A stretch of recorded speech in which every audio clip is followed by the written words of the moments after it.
I guess the next thing to do is stick that front end back underneath this tractor, and then we're going to take all of those parts over there laying on the floor and stick them on this, and assuming everything goes together properly, hopefully I'll be able to take this thing for a spin.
And a whole bunch of stuff set up, put together. I got the alternator installed. I figured out which belt goes on there, and it is, where did I set that?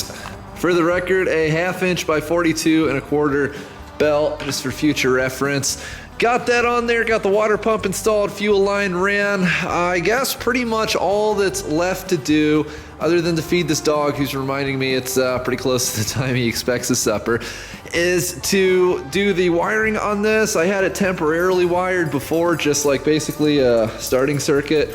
And so I got to put the rest of the wires on. I'm gonna install some lights on this thing. I got to hook up the throttle and the choke linkages and then replace these gauges.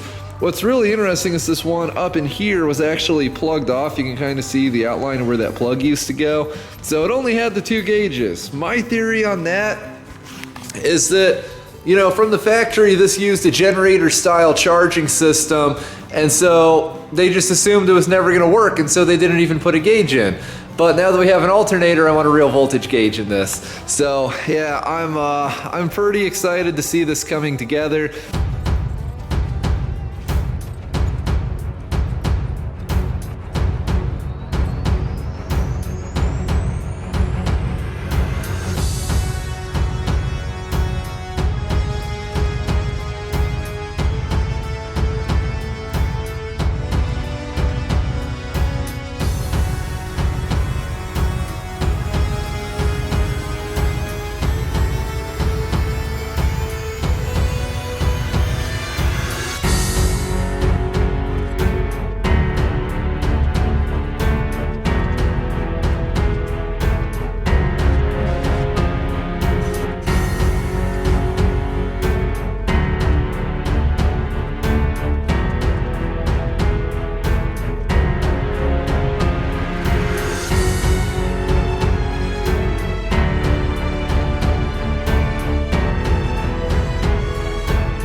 Alright, been working on the finishing touches for this. I think we've got everything set and ready to go. I tried out the electrical system, seems to come to life. The lights work. I bumped the key and the starter engages. So I'm very happy about that. I'm not sure if I got the ignition itself wired properly. However, that might take a couple tries to get right because I don't remember exactly how those wires went. But we got oil in this thing, and that's the other thing. The oil pan on this, when I took the front cover off the engine, you know, that front cover ties into the oil pan. So I was like, ah, shoot, you know, one of two things is gonna happen. One, this is not going to seal. Or two, worse, it is going to seal and then it's gonna start leaking when I'm trying to use this tractor out in the field one day. Took the oil pan off, put a new gasket on it, got that shoved back up on there, got some oil in it. Put some water in the radiator. It's going down a little bit. I think it'll go down a lot once we crank this engine a little bit, because I think there's like air trapped inside the void in the engine block itself. But I guess pretty much all that's left to do is try and fire this up. Really want to drive this thing today. My concern with this is previously it was not drivable because the clutch would not disengage enough to be able to put it into gear. I don't know if that's going to happen. I want to try it the way it was because there's a new clutch disc in here, so that's probably going to change a few things. If it doesn't, we'll have to, I guess, stop and adjust the linkage there or whatever. So yeah, it's going to be fun. Let's see if this thing will fire up. It's not been running in probably several months at this point.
It's idling, it's charging, it's pressurized. I'm pretty thrilled. I'll try to smooth this out a little bit. It's not the smoothest thing in the world, and that radiator keeps purging out water. I think it's just finding its own level right now.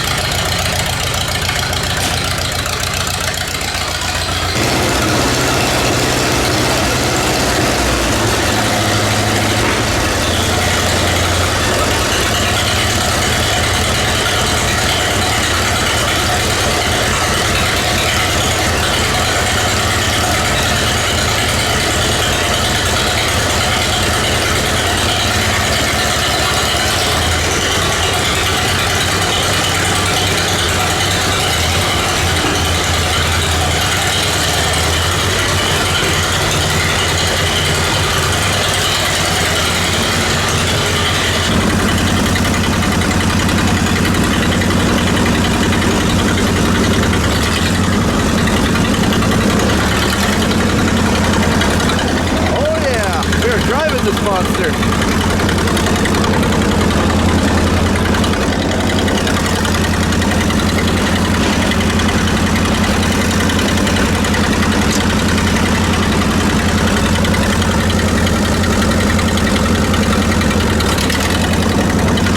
Oh, lucky move.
Is it perfect? No, but I must remind you guys, when I bought this thing, there was literally stuff growing on it, so this is a tremendous improvement. I don't think it's really gonna run at close to 100% until we take it out and do something to put it under a pretty substantial load, because when I compression tested this thing when I first got it, basically no compression in the cylinders. First time this thing cranked up, clouds and clouds and clouds of white smoke. Filled the entire shop with smoke in seconds. Now, it hardly smokes at all and it runs already 20 times better. So once we break loose a stuck ring or knock some more crap out of this by putting it under load, I think it's gonna run a lot better. But yeah, let's see, there's still a few things I gotta take care of. I messed up the fitting on the oil line twice, so I don't know if something's just effective or if I screwed it up, which is possible. I've just never messed up 2 of those in a row. Yeah, we got that. We're waiting on a radiator cap. Maybe we shouldn't, because this looks pretty cool with all the steam coming out of it, if you ask me.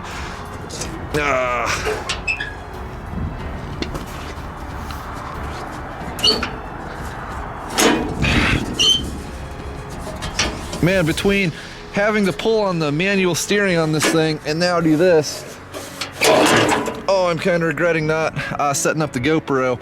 I'm really thankful that everything has gone as well as it has on this project. It's been a lot of fun. It was really rewarding to get to drive this around the yard a little bit, just because I've been working on this thing off and on for, I think, since about the end of 2017, if I remember right. So yeah, that felt pretty good. I'm really thrilled with this. I'd like to thank you guys for watching. As always, don't forget to rate, comment, and subscribe for more. What might be the final part of this build coming up very soon. Have a nice day.